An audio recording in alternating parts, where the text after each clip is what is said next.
Hi, ரொம்ப thanks. என்னோட home tour வீடியோக்கு நிறைய பாசிட்டிவ் ரெஸ்பான்ஸ் கொடுத்துருக்கீங்க.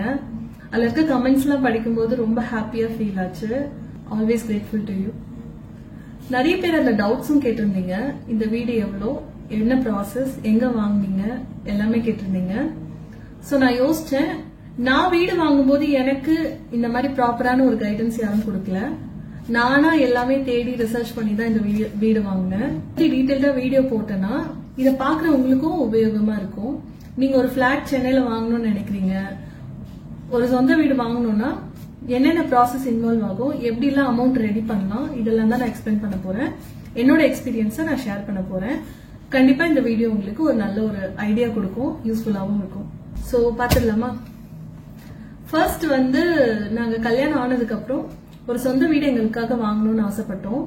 ஆனா எங்க கிட்ட போதுமான அளவு அமௌண்ட் இல்ல, கையில இருப்பு அந்த அளவுக்கு அமௌண்ட் இல்ல. சோ நாங்க என்ன யோசிச்சோம்னா, நான் ஒரு 7 லட்சம் ரூபாய்க்கு பர்சனல் லோன் போட்டு, என் ஹஸ்பண்ட் ஒரு 7 lakhs கிட்ட பர்சனல் லோன் போட்டு, கையில இருக்கிற அமௌண்ட் கொஞ்சம் ரெடி பண்ணி டோட்டலா ஒரு 15 lakhs ரெடி பண்ணிக்கலாம். அந்த 15 lakhsக்கு பழைய பிளாட்ஸ் இருக்கும் இல்லையா, லேண்டோட வராம ஒரு இன்டீரியர்ல ஒரு பிளாட் மாதிரி 1 BHK பிளாட் மாதிரி நம்ம வாங்கிக்கலாம், வாடகை இல்லாம ஒரு வீட்டுல இருக்கலாம் அப்படின்னு தான் பிளான் பண்ணோம். ஒரு 6 months நாங்க தேடினோம். தேடி ஒரு பிளாட் கண்டுபிடிச்சோம். பழைய வீடு, ஒரு 10 years ஓல்டு வீடு. அது அந்த வீட்டுக்கு 15 lakhs மொத்தம் ஆகும்னு சொன்னாங்க. அந்த ஓனர் கிட்டே பேசிட்டோம். ஆக்சுவலா ஃபர்ஸ்ட் அவங்க எங்ககிட்ட சொன்னது 16 lakhs அந்த பிளாட்னு சொன்னாங்க. நாங்க அந்த ஓனர் கிட்ட பேசி நெகோசியேட் பண்ணி 15 lakhsக்கு அந்த வீடு நாங்க பேசி முடிவு பண்ணிட்டோம்.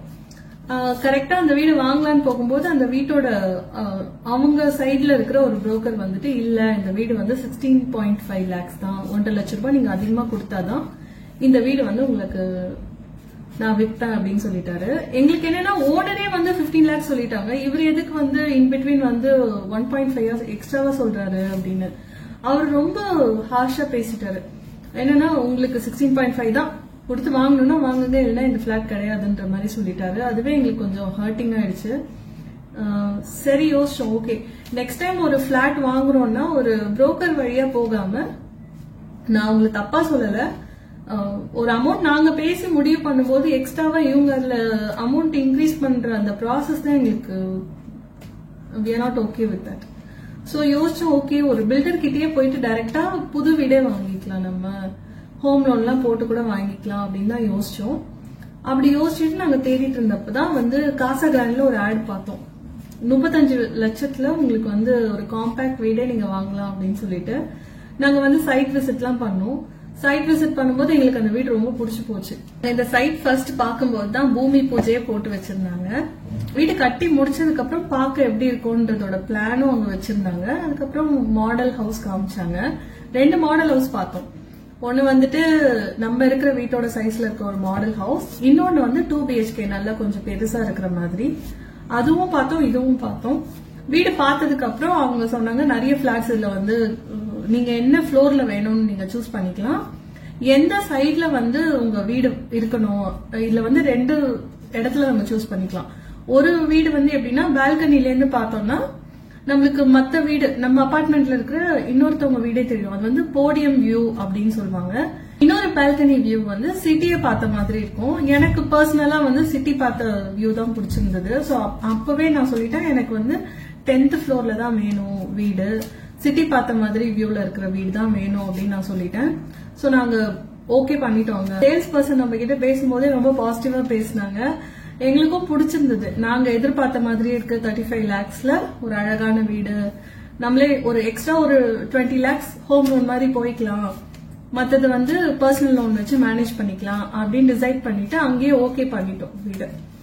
ஓகே பண்ணதுக்கு அப்புறம் அவங்க நமக்கு எஸ்டிமேஷன் கொடுத்தாங்க. எஸ்டிமேஷன் எவ்வளவு கொடுத்தாங்கன்னா, நான் எல்லாமே நோட் பண்ணி வச்சிருக்கேன், 43,27,000க்கு எஸ்டிமேஷன் கொடுத்திருந்தாங்க இந்த வீட்டுக்கு. அதுவே லைட்டா ஷாக்கா தான் இருந்தது. ஏன்னா நமக்கு ஆட்ல என்ன சொன்னாங்க, 35 lakhsல வீடு இருக்கும் அப்படின்னு சொன்னாங்க. பட் 43 lakhs ஹை ரைஸ்னால ஒரு காஸ்ட்னு சொன்னாங்க. நிறைய பில் போட்டாங்க. அந்த ரெசிப்ட் இப்ப இல்ல, ஏன்னா இதெல்லாம் நான் சொல்றதெல்லாம் 5 years முன்னாடி ஸ்டோரி. சோ அதெல்லாம் சொன்ன உடனே ஓகே 43 lakhs ஓகே புது வீடு தானே, நல்ல பிராண்டட் பில்டர் இருக்காங்க, நம்ம புக் பண்ணிடலாம்னு சொல்லிட்டு ஓகே சொல்லிட்டோம். அப்ப அவங்க சொன்னாங்க, நீங்க இந்த வீடு பிளாக் பண்றீங்கன்னா நீங்க கண்டிப்பா வந்து ஒரு அமௌண்ட் நீங்க பே பண்ணணும், டோக்கன் அட்வான்ஸ் மாதிரி நீங்க பே பண்ணாதான் இந்த வீடு வந்து இந்த பர்டிகுலர் பிளாட் உங்களுக்காக நாங்க எடுத்து வைப்போம் அப்படின்னு சொன்னாங்க. ஆக்சுவலா இந்த வீடு வந்து புக் பண்ணி ஓகே பண்ணும்போது கூட கையில வந்து ஒரு அமௌண்ட் வச்சிடல நாங்க. சரி ஓகே ரெடி பண்ணி 15 டேஸ்க்கு முன்னாடி நாள் எழுதி ஒரு 1 லேக்கான செக் கொடுத்து புக் பண்ணிட்டு வந்துட்டோம். புக் பண்ணிட்டு வந்ததும் எங்களுக்கு ரொம்ப ஹாப்பி ஆயிடுச்சு. ஓகே, அப்போ வீடு கட்டும் போது என்ன சொன்னாங்கன்னா 1 இயர்ல வந்து இந்த பிளாட் நாங்க உங்களுக்கு ஹேண்ட் ஓவர் பண்ணிடுவோம் அப்படின்னு சொன்னாங்க. பிராக்டிக்கலா நான் சொல்றேன், ஒரு கம்யூனிட்டி மாதிரி பில்ட் பண்றாங்கன்னா 1 இயர்ல எல்லாம் கட்டி முடிக்க மாட்டாங்க. அது எங்களுக்கு லேட்டரா தான் ரியலைஸ் ஆச்சு. ஏன்னா இங்க வந்து ஒரு 500,000 வீடு கிட்ட கட்டுறாங்க. அந்த 500,000 வீடு வந்து அதுல நிறைய ப்ராசஸ் இருக்கு. ஒரு வீடு கட்டணும்னா அதுக்கான சேஃப்டி என்விரான்மெண்ட் ரெடி பண்ணணும், அதுல வந்துட்டு எலக்ட்ரிக்கல் ஒர்க் இந்த மாதிரி நிறைய போகும். இதெல்லாம் 1 இயர்ல எல்லாம் முடியாது. ஒரு சாலிடா 2ல இருந்து 3 வருஷம் வரைக்கும் ஆகும். நீங்க ஒரு பிளாட் புக் பண்றீங்க, ஒரு குட்டி வீடு, ஒரு 8 அபார்ட்மெண்ட், ஒரு 10 அபார்ட்மெண்ட்னா ஓகே. ஒரு பெரிய கம்யூனிட்டி பில்ட் பண்ணும்போது அவங்க அந்த பில்டர் வந்து உங்ககிட்ட சொல்லுவாங்க நான் 1 இயர்ல கொடுத்துருவோம்னு சொல்லிட்டு. பட் பிராக்டிக்கலா 1 இயர்ல கொடுக்கறது பாசிபிள் கிடையாது. சோ அதுவே அங்க வந்து எங்களுக்கு வந்து நான் லேட்டரா ரியலைஸ் பண்ணது. சோ நாங்க புக் பண்ணிட்டு வந்துட்டோம். புக் பண்ணிட்டு வந்ததுக்கு அப்புறம் மறுநாள் எடுத்துட்டு போயிட்டு என்னோட வெல்விஷர் ஒருத்தவங்க கிட்ட கொடுத்து இந்த மாதிரி நான் பிளாட் புக் பண்ணிட்டோம், 1 லேக் கொடுத்து டோக்கன் அட்வான்ஸ் கொடுத்து புக் பண்ணிட்டோம் அப்படின்னு சொன்னேன். அப்ப அவங்க சொன்னாங்க, நீ வீடு புக் பண்ணது ஓகே, கவர்ட் கார் பார்க்கிங்கா ஓபன் கார் பார்க்கிங்கான்னு பாத்தியா அப்படின்னு கேட்டாங்க. அப்பதான் அந்த ரெசிப்ட்ல எடுத்து பார்த்தா ஓபன் கார் பார்க்கிங்ல இருந்தது. ஓபன் கார் பார்க்கிங் கொடுத்திருக்காங்க போல இருக்குன்னு சொல்லிட்டு மறுபடியும் காசகிரான்ல கேட்டோம். நீங்க வந்து ஓபன் கார் பார்க்கிங் கொடுத்திருக்கீங்க, கவர்ட் கார் பார்க்கிங் வேணும் அப்படின்னு சொல்லும்போது அவங்க சொன்னாங்க கவர்ட் கார் பார்க்கிங்னா எக்ஸ்ட்ரா 1 லேக் ஆகும் அப்படின்னு. மறுபடியும் ஒரு பில் கொடுத்தாங்க. கார்பஸ் ஃபண்ட்னு ஒரு 50,000 ஆட் பண்ணி கொடுத்தாங்க. சோ ஆக மொத்தம் இந்த பிளாட்டோட ஒரிஜினல் காஸ்ட் வந்து எவ்வளவுன்னு பாத்தீங்கன்னா, நான் ஸ்டார்டிங்ல சொன்ன மாதிரி 43,27,000 கிடையாது, 44,77,000. அதாவது அந்த 1.5 லட்சம் ரூபாய், 1 லட்சம் ரூபாய் கவர்ட் கார் பார்க்கிங்க்கு பிளஸ் வந்துட்டு கார்பஸ் ஃபண்ட் ஒரு அமௌண்ட்டும் சேர்த்து நம்மளுக்கு வந்து பில் போட்டு கொடுப்பாங்க. சோ நீங்க ஸ்டார்டிங்ல ஒரு மைண்ட் செட்ல போவீங்க, நம்ம பிளாட் வந்து இவ்வளவு அமௌண்ட் குள்ள முடிச்சிடலாம்னு சொல்லிட்டு. அப்படிலாம் ஆகாது. முன்ன பின்ன ஒரு 15 lakhs 10 lakhs கிட்ட உங்களுக்கு வேரியேஷன் நிறைய இருக்கும். சோ இந்த பிளாட்டோட டோட்டல் காஸ்ட் வந்து 44,77,000 ஆச்சு. Covert car parking. நீங்க ஓபன் கார் பார்க்கிங் போலாம், பட் கவர்ட் தான் எனக்குமே உங்களுக்கு பெஸ்ட். சோ அதனால இவ்வளவு ஆச்சு இந்த பிளாட்டுக்கு. இந்த அமௌண்ட் எப்படி ரெடி பண்ணோம் அப்படின்னு பாத்தீங்கன்னா, அப்போ ஒரு மைண்ட் செட் என்ன இருந்ததுன்னா, ஓகே நம்ம வந்து ஹோம் லோன் போயிடலாம். நான் வந்து ஒர்க் பண்ணிட்டு இருக்கேன். சோ என்னோட சேலரி பேஸ் பண்ணி ஒரு ஹோம் லோன் வந்து நம்ம அப்ளை பண்ணிக்கலாம்னு சொல்லிட்டு ஹோம் லோன் அப்ளை பண்ணேன். அதுல நிறைய உங்களுக்கு வந்து இருக்கு. அது நான் பப்ளிக் ஃபோரம்ல எப்படி சொல்றதுன்னு தெரியல. ஹோம் லோன் வந்து இப்ப உங்களுக்கு டெய்லி நமக்கு ஒரு கால் வரும், 4ல இருந்து 5 கால்ஸ் வரும். நீங்க பர்சனல் லோன் எடுத்துக்கிறீங்களா, நிறைய ரேட் ஆஃப் இன்ட்ரெஸ்ட்ல போயிட்டு இருக்கு, உங்களுக்கு நாங்க எக்ஸ்பிளைன் பண்றோம்னு சொல்லிட்டு. ஹோம் லோன் நீங்க எடுத்தீங்கன்னா எடுக்கும்போது ஒரு பெர்சன்டேஜ் ஆஃப் இன்ட்ரெஸ்ட் உங்களுக்கு கொடுப்பாங்க. அந்த இன்ட்ரெஸ்ட் வந்து ரெப்போ ரேட் மாறும்போது அந்த இன்ட்ரெஸ்ட் மாறும். ஆனா அது வந்து உங்களுக்கு இன்ஃபார்ம் பண்ணவே மாட்டாங்க. சொல்லிட்டேன்னு சொல்லுவாங்க, நமக்கு மெயில் வராது, மெசேஜ் வராது, எதுவும் வராது. நம்மளா பேங்க்ல போய் செக் பண்ணணும். நாங்க ப்ரொசீட் பண்ண ஆரம்பிச்சிட்டோம். ப்ரொசீட் பண்ணும்போது ஓகே, அந்த 15 lakhs வந்து 7 lakhs பர்சனல் லோன் 2 பேரும் போட்டு மேனேஜ் பண்ணிக்கலாம். பேலன்ஸ் இருக்கிற 30 lakhs வந்து நம்ம பேங்க் வந்து அப்ரோச் பண்ணி ஹோம் லோன் வாங்கிக்கலாம் டிசைட் பண்ணிட்டோம். நிறைய பேங்க்ஸ் வந்து கான்டாக்ட் பண்ணோம். கடைசியா ஒரு பேங்க் டிசைட் பண்ணோம். அந்த பேங்க்ல வந்துட்டு ஹோம் லோனும் எடுத்துட்டோம். நான் என்ன யோசிச்சேன்னா, இந்த 45 lakhs, அதாவது ரவுண்டா 45 lakhs வீட்டுக்கு 30 lakhs ஹோம் லோன் ஃபர்ஸ்ட் அவங்க கொடுத்துருவாங்க. 15 lakhs வந்து நம்ம அப்புறம் ரெடி பண்ணிக்கலாம், 1 year டைம் இருக்குல்ல வீடு ஹேண்ட் ஓவருக்கு நினைச்சேன். ஆக்சுவலா அப்படி இல்ல. ஹோம் லோனை பொறுத்த வரைக்கும் பார்ஷியலா தான் டிஸ்போஸ் பண்ணுவாங்க. உங்களுக்கு வந்து வீடு அவங்க ஒரு கிளாஸ் வச்சிருப்பாங்க, இந்த வீட்டை இந்த பர்டிகுலர் 20% முடிக்கும் போது ஒரு அமௌண்ட் ரிலீஸ் பண்றது, 50% முடிக்கும் போது ஒரு அமௌண்ட் ரிலீஸ், 70% கம்ப்ளீட் பண்ணும்போது ஒரு அமௌண்ட் ரிலீஸ் பண்றதுன்னு அவங்க ஒரு கிளாஸ் வச்சிருப்பாங்க. நான் என்ன அசியூம் பண்ணிட்டேன்னா, அவங்க ஒரு 30 lakhs கொடுத்துருவாங்க, 15 lakhs நம்ம ஒரு 1 year டைம் எடுத்துட்டு நம்ம கொடுத்துடலாம்னு நினைச்சேன். அந்த மாதிரி கிடையவே கிடையாது. அவங்க பார்ட் பை பார்ட்டா தான் ரிலீஸ் பண்ணுவாங்க. அதாவது பேசிக் கான்செப்ட் என்னன்னா, நம்ம கொடுக்க வேண்டிய அமௌண்ட்டை நம்ம முன்னாடியே கொடுத்துடணும் பில்டர் கிட்ட. அந்த லாஜிக் எனக்கு தெரியாததுனால அந்த பில்டர் வந்து அந்த வீடு புக் பண்ண 3 மாசத்துலயே ரொம்ப ப்ரெஷர் கொடுத்தாங்க. நீங்க உடனே வந்து பேமெண்ட் ரிலீஸ் பண்ணியே ஆகணும்னு சொல்லிட்டு.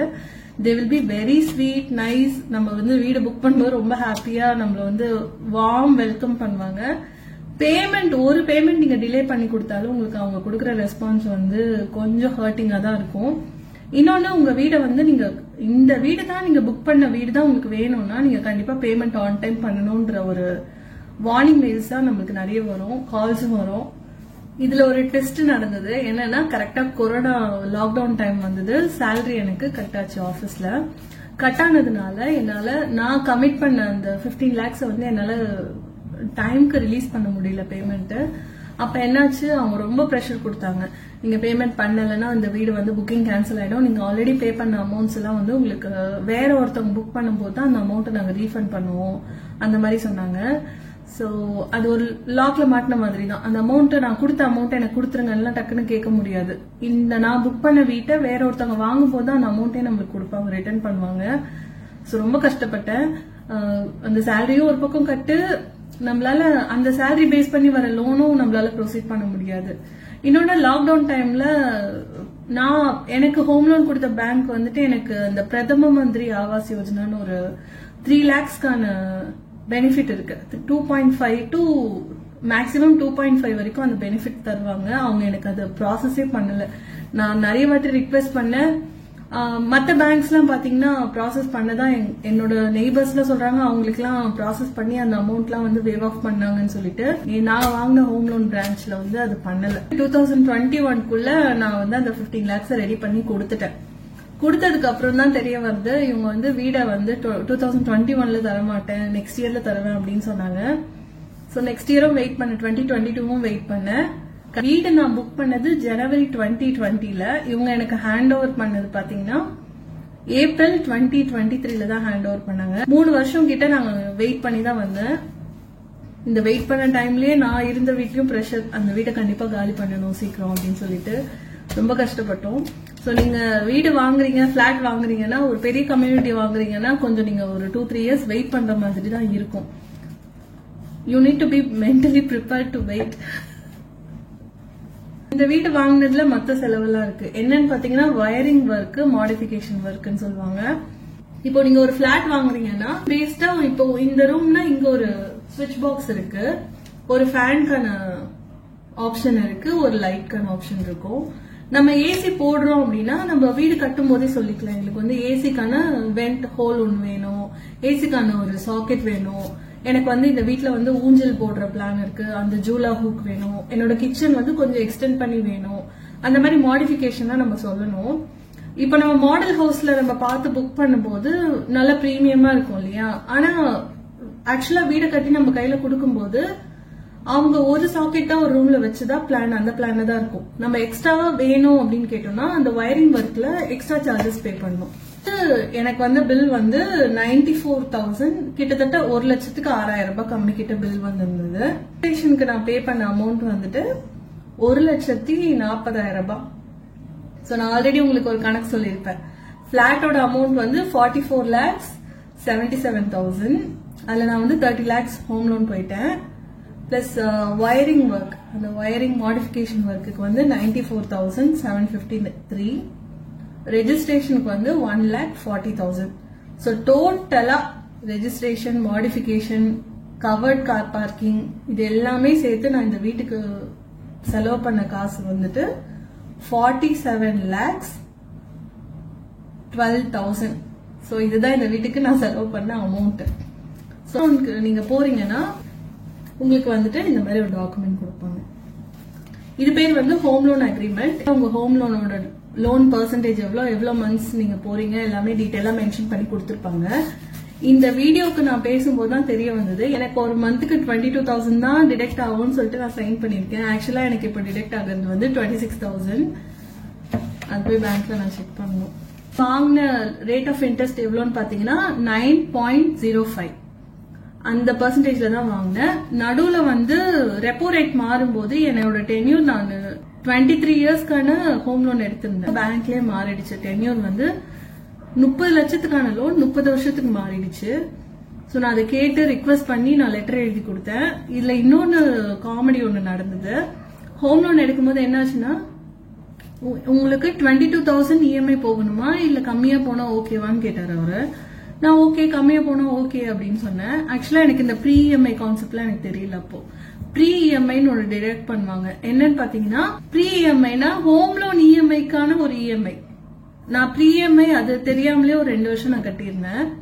அப்புறம் தான் ரியலைஸ் பண்ணி கொஞ்சம் கொஞ்சமா அந்த அவேர்னஸ் வந்து நாலேஜ் வந்ததுக்கு அப்புறம் தான் நான் பேங்க்ல போய் எழுதி கொடுத்தேன். எனக்கு ப்ரீ இஎம்ஐ எல்லாம் பிடிக்காதீங்க, டைரக்ட் இஎம்ஐ பிடிக்க ஆரம்பிங்கன்னு சொல்லிட்டு நீங்க ஸ்டார்டிங்லேயே ரெகுலர் லோன் அமௌண்ட் டிடெக்ட் பண்ண சொல்லி ரிக்வெஸ்ட் பண்ணிடுங்க பேங்க்ல. பிளஸ் அடிக்கடி நீங்க பேங்க்ல போய் செக் பண்ணணும் உங்களோட டென்யூர் மாறி இருக்கா, உங்களோட ரேட் ஆஃப் இன்ட்ரெஸ்ட் மாறி இருக்கான்னு சொல்லிட்டு. ஏன்னா நீங்க செக் பண்ணாம விட்டுட்டீங்கன்னா என்ன நடக்கும்னா 30 வருஷத்துக்கு ஒரு 23 வருஷத்துக்கு நீங்க எடுக்கிற லோன் டென்யூர் மாறி மாறி மாறி மாறி உங்களுக்கு ஒரு 60 வருஷமா மாறிடும். நீங்க செக்கே பண்ணாம போயிட்டீங்கன்னா உங்க கிரேஸ் டைம் கொடுப்பாங்க. நீங்க 3 மந்த்ஸ்க்குள்ள போய் நீங்க அது மாறின 3 மந்த்ஸ்க்குள்ள நம்ம போயிட்டு பேங்க்ல சொல்லி ரிசால்வ் பண்ணணும். ரெஜிஸ்ட்ரேஷன் பண்ணதுக்கு அப்புறம் உங்களுக்கு இந்த மாதிரி சேல் டீட்னு ஒன்று கொடுப்பாங்க. அது வந்து ஒரிஜினல் டாக்குமெண்ட் வந்து நீங்க பேங்க்ல தான் இருக்கும், நம்ம கிட்ட இருக்காது. நான் என்னைக்கு என்னோட ஹோம் லோனை அடைச்சு முடிக்கிறேனோ அப்பதான் இந்த வீட்டோட டாக்குமெண்ட்ஸ் எனக்கு வரும். அது வரைக்கும் இந்த ஜெராக்ஸ் காப்பி தான் என்கிட்ட இருக்கும். வீடு கட்டி முடிச்சதுக்கு அப்புறம் நம்ம கிட்ட ஹேண்ட் ஓவர் பண்றதுக்கு முன்னாடி என்ஓசின்னு ஒரு ப்ராசஸ் இருக்கும். வந்து பார்த்து செக் பண்ணிட்டு இந்த வீடு எனக்கு ஓகே தான், இந்த வீட்டுல என்ன ப்ராப்ளமும் கிடையாது நம்ம சைன் பண்ணி கொடுத்ததுக்கு அப்புறம் தான் வீட்டை நம்மளுக்கு ஹேண்ட் ஓவர் பண்ணுவாங்க. நம்மளுக்கு இந்த மாதிரி ஒரு ஹேண்ட் ஓவர் சர்டிபிகேட் கொடுப்பாங்க. இந்த ஹேண்ட் ஓவர் சர்டிபிகேட்ல ஒரு பஞ்ச் ஆஃப் டாக்குமெண்ட் இருக்கும். என்னென்னு பாத்தீங்கன்னா நம்மளுக்கு எத்தனை சாவி அவங்க கொடுக்கறாங்கன்றதுக்கான ஒரு சர்டிபிகேட், ப்ரூஃப் ஆஃப் அட்ரஸ்ன்ற ஒரு சர்டிபிகேட். அடுத்து இந்த வீட்ல ஏதாவது ப்ராப்ளம்னா எத்தனை வருஷம் வரைக்கும் அவங்க கேரண்டி தராங்கன்ற ஒரு சர்டிபிகேட். அதை வந்து டிஃபெக்ட் லயபிலிட்டி டீடைல்ஸ் சொல்லுவாங்க, அந்த சர்டிபிகேட் கொடுத்திருக்காங்க. நெக்ஸ்ட் வந்து நோ டியூ சர்டிபிகேட், நான் வந்து எந்த பெண்டிங் பேமெண்ட்டும் காசகிரான்ல வச்சில்லன்றதுக்கான சர்டிபிகேட் ஒன்று கொடுப்பாங்க. அடுத்தது கன்ஃபர்மேஷன் ஆஃப் பொசஷன் ஒரு சர்டிபிகேட் கொடுப்பாங்க. இந்த சர்டிபிகேட்ல என்ன இருக்கும்னா நான் இது வரைக்கும் இவங்களுக்கு பண்ண பேமெண்ட், எனக்காக பேங்க் பண்ண பேமெண்ட், நான் பண்ண பேமெண்டோட மொத்த டீடைலையும் கொடுத்திருப்பாங்க. சோ இதுலயே நான் சொன்ன அமௌண்ட் தான் இருக்கு. இந்த மொத்த டீடைலும் கொடுத்து இந்த அமௌண்ட் இவங்க ஃபுல்லா பே பண்ணிட்டாங்கன்றதுக்கான சர்டிபிகேட். நமக்கு வீடு கொடுக்கும்போது ஹேண்ட் ஓவர் சர்டிபிகேட்னு ஒன்று கொடுப்பாங்க. அதுக்கப்புறம் கவர்மெண்ட் ப்ராசஸ் படி சேல் டீட் ஒன்று கொடுப்பாங்க.